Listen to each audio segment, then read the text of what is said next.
साथियों, बिहार का चुनाव जैसे जैसे करीब आता जा रहा है वैसे वैसे बिहार की राजनीति में नए नए समीकरण, नई नई परिस्थितियां सामने आती जा रही हैं। बिहार की राजनीति अब करवट लेने लगी है और बिहार की राजनीति में सबसे अधिक चर्चा जो हो रही है, जिस पार्टी के हो रही है, जिस नेता के हो रही है, वो नेता है बहुजन समाज पार्टी की सुप्रीमो बहन मायावती जी और पार्टी है बहुजन समाज पार्टी।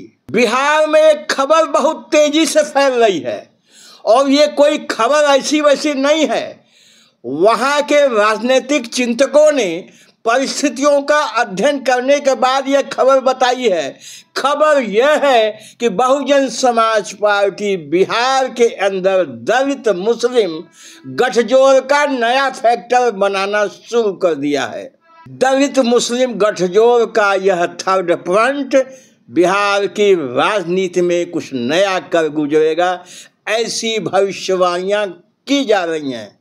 क्या बहुजन समाज पार्टी बिहार में सरप्राइजिंग पैकेज बन सकती है? आइए साथियों, बिहार में हुए इस राजनीतिक परिवर्तन पे गहराई से विचार करते हैं, चिंतन करते हैं।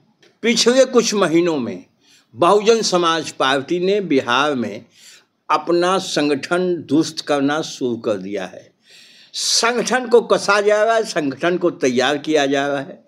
खासकर दलित के साथ साथ मुस्लिम वोटों में भी घुसपैठ बना ली गई है।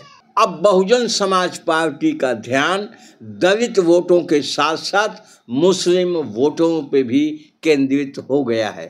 इसको मायावती जी के उस बयान से जोड़ा जा रहा है जिसमें बहन मायावती जी ने कहा था कि बिहार के अंदर आरजेडी और जेडीयू मुस्लिम समाज का वोट तो लेती है, लेकिन मुस्लिम समाज के लिए बिहार के अंदर पिछले 20 सालों में अब तक कुछ भी नहीं हुआ है। ये दोनों दल मुस्लिम समाज का उपयोग करके मुस्लिम समाज के हितों पे ध्यान नहीं देते हैं, यानी उनकी उपेक्षा कर देते हैं। इसका सीधा सीधा मतलब है कि बहुजन समाज पार्टी संदेश देना चाहती है कि बीएसपी जिनका वोट लेती है उनका सिर्फ इस्तेमाल ही नहीं करती है बल्कि उस समाज पे भरपूर ध्यान देती है। बीएसपी अपने को विकल्प के रूप में प्रस्तुत कर रही है और जो ये मायावती जी का जो ये संदेश है बिहार की जनता में गहराई से अपना स्थान बनाता जा रहा है। अब जरा बिहार की स्थिति देख लें आप।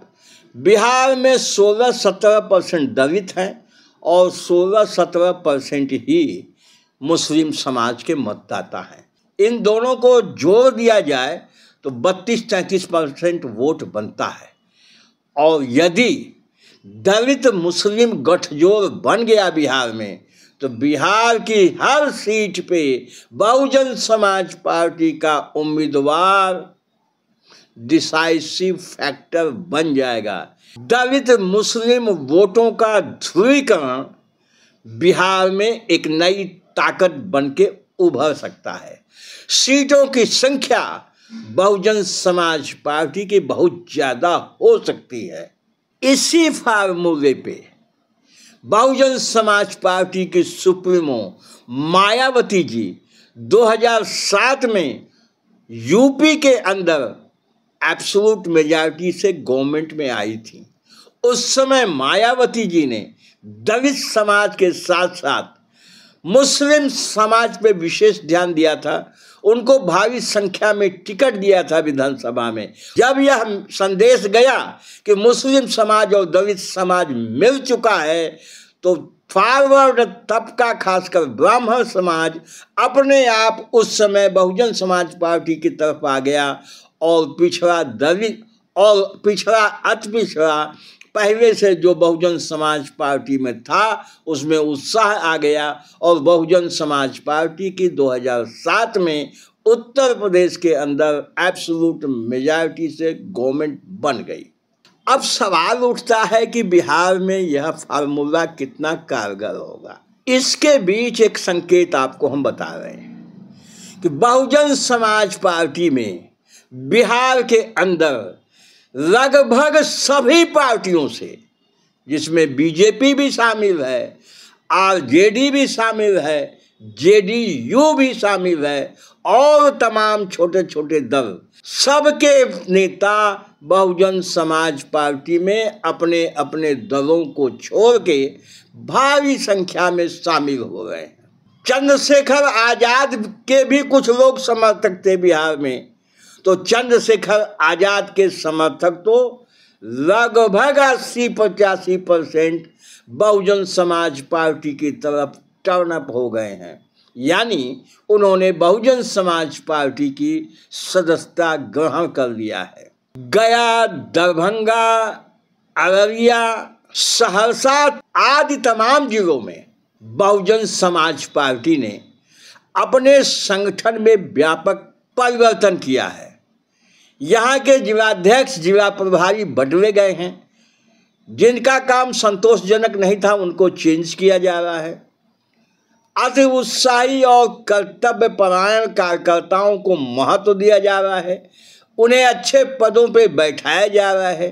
तो बहुजन समाज पार्टी की यह कवायद 2025 के विधानसभा चुनाव को लेके अब तेज कर दी गई है। बहुजन समाज पार्टी का यह जो कदम है, ये जमीन पे पूरी तरह दिखाई दे रहा है। और इतना ही नहीं, जिस तरह से बीएसपी अपना कैडर कर रही है, कैडर तैयार कर रही है, इसी चुनाव में ही नहीं, बहुजन समाज पार्टी अपने कैडर की तैयारी इस तरह से कर रही है कि आने वाले किसी भी चुनाव में बहुजन समाज पार्टी बिहार में मजबूत स्थिति में दिखाई देगी।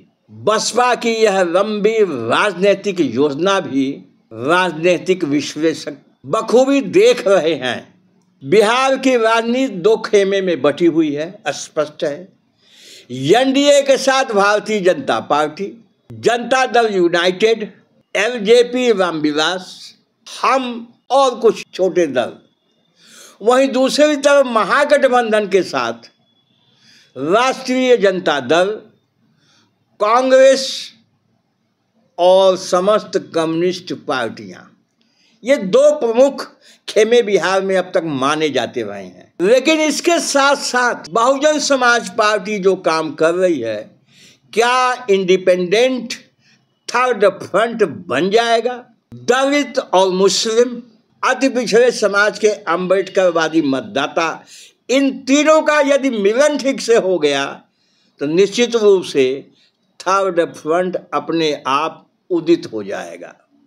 सिर्फ बहुजन समाज पार्टी अपने बलबूते बिहार के अंदर थर्ड फ्रंट के रूप में दिखाई देगी। अब बिहार को गौर से देखें, आरजेडी से नाराज होने वाले काफ़ी लोग हैं। भारतीय जनता पार्टी से तमाम मतदाताओं की दूरी है। जनता दल यू से तमाम लोग निराश हो चुके हैं। ऐसे मतदाताओं की संख्या बहुत ज़्यादा है और इतनी है कि बिहार की गद्दी पलट सकते हैं।